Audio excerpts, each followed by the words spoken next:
In the summer of 2019, the man who would soon become the most watched action hero on Amazon Prime walked up to the attic of his California home, tied a rope around his neck, and stepped off. He was 36 years old. He had a wife of 12 years, 3 young sons sleeping in the rooms below him, and a career that most actors in Hollywood would have killed for. And he had just decided that none of it was worth staying alive for. What pulled him back wasn't a phone call. It wasn't a sound from downstairs. It was a vision of his 3 boys, fully grown, in their mid-30s, standing calmly in front of him and asking him not to go. This is the story of Alan Ritchson, the man Marvel almost made into Thor, the man who threw it away on purpose, the man who survived a sexual assault no one knew about for 15 years, the man who was diagnosed bipolar the week after he should have died, and how every failure, every silence, every collapse built the man you now know as Jack Reacher.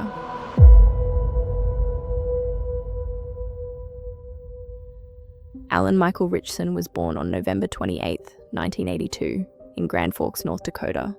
His father was a United States Air Force officer. His mother taught high school. He grew up the kind of kid who watched Jim Carrey movies on repeat and wanted, more than anything, to make a room full of strangers laugh. He didn't want to be an action star. He didn't want to be a soldier. He wanted to be funny. In school, he performed in musicals. By high school, he was taking college-level theatre and dance classes on the side. After graduation, he was offered a full scholarship to study music and theatre at a Florida college. He took it. And then, 2 years in, he walked away. He later said the program didn't feel fulfilling. So at 20 years old, with no plan and no income, Alan Ritchson dropped out of college and took a job at a gas station. That's where the story would have ended for most people. It almost ended there for him. But a modeling agency in Miami, Next Management, saw him, signed him. And before he knew it, the kid from a North Dakota Air Force family was walking runways and shooting Abercrombie and Fitch catalogs for one of the most powerful fashion photographers in the world, Bruce Weber. From the outside, Alan Ritchson looked like a man the universe was building on purpose. Tall, handsome, charming enough to make anyone smile. He didn't know it yet, but everything that looked like a gift was about to become a trap.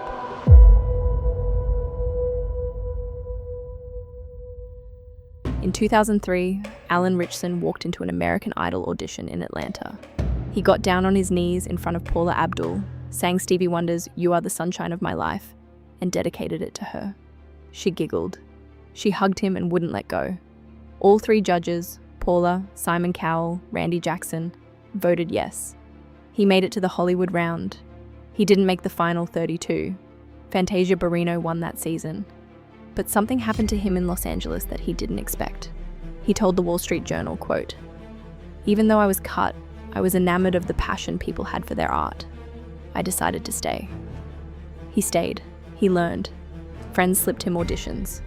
His first paying acting job was a 2006 low-budget horror film called The Butcher.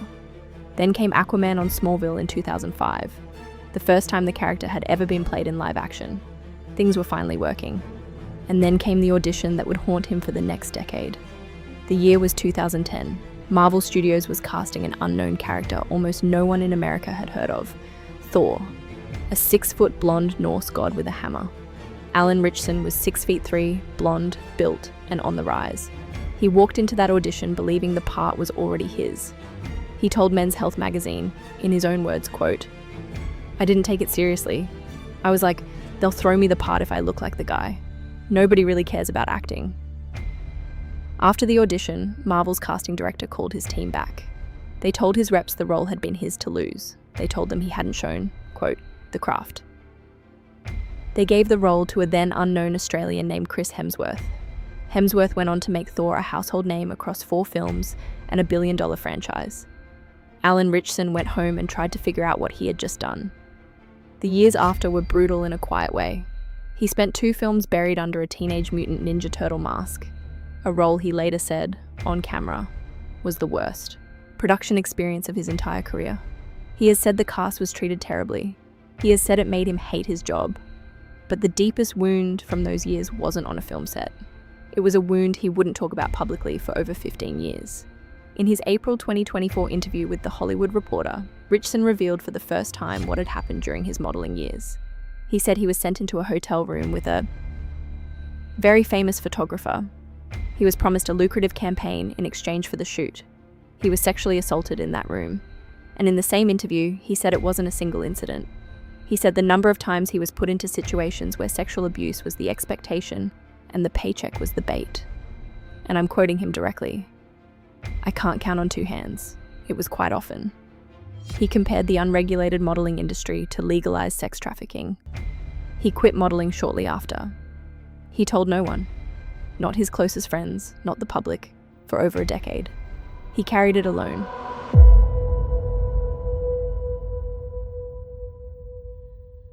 By 2018, Alan Ritchson was trying to take control of his own career. He had stopped waiting for Hollywood to call.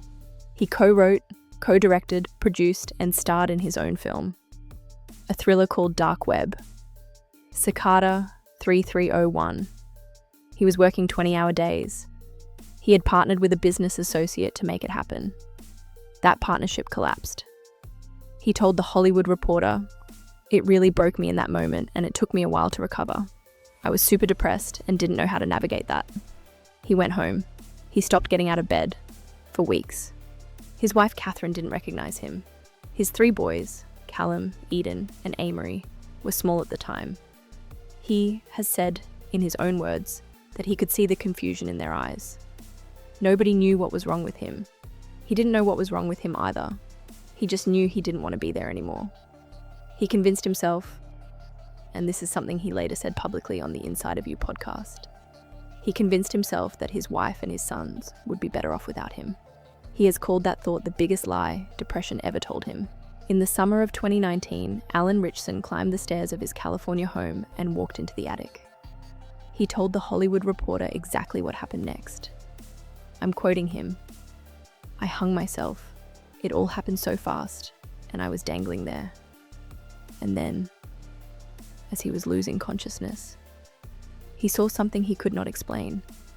He saw his 3 sons, not as little boys, as grown men, in their mid-30s, standing in front of him, calm, not panicked, not crying.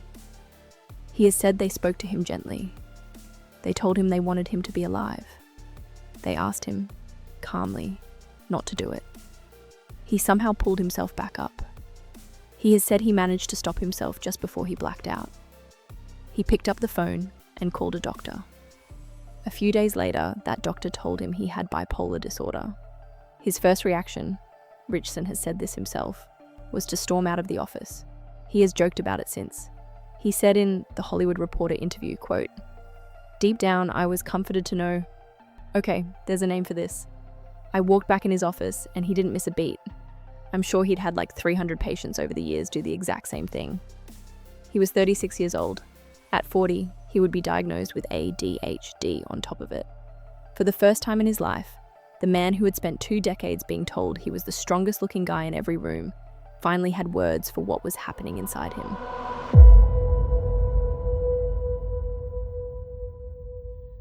He didn't come back to acting as the same man.